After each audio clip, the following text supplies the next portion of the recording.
السلام عليكم ورحمة الله وبركاته. ازيكم حبايبي؟ عاملين ايه؟ يا رب دايما تكونوا بخير. وحشتوني جدا جدا من الفيديو اللي فات. بشكر الناس اللي دخلت عندي القناة جديد، وان شاء الله فيديوهاته تعجبكم. قبل ما ندخل على الفيديو كده متنسيش تحطي اللايك وتشتركي في القناة وتفعلي زر الجرس لو لسه ما اشتركتيش. تمام. النهارده هعمل معاكم الغدا، هعمل صينية مسقعة.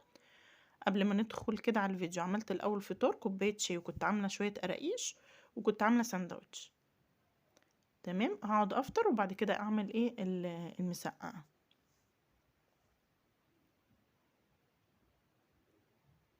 تمام. متنسيش تحطي اللايك.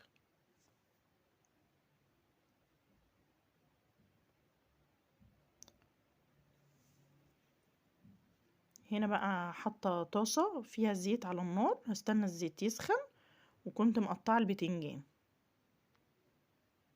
تمام. هقلي بقى البتنجان كله، الكميه اللي معايا.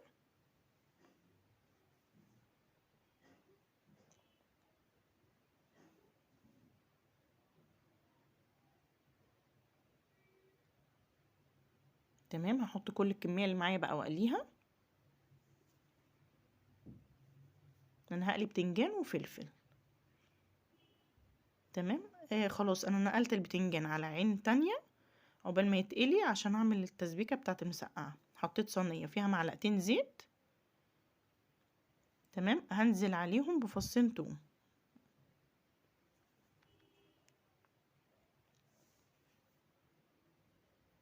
تمام. عايزه بس التوم يصفر، مش عايزه لونه غامق، يعني انا عايزه لونه فاتح، اصفر فاتح كده.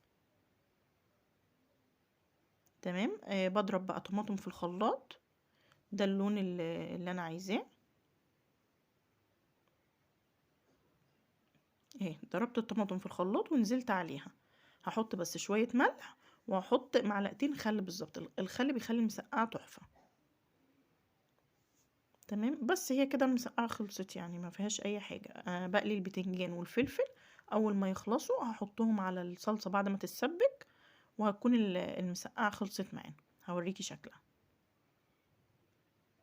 تمام. هنا بعد ما خلصت حطيت عليها الفلفل والبتنجان بعد ما قليتهم، والطماطم اتسبكت.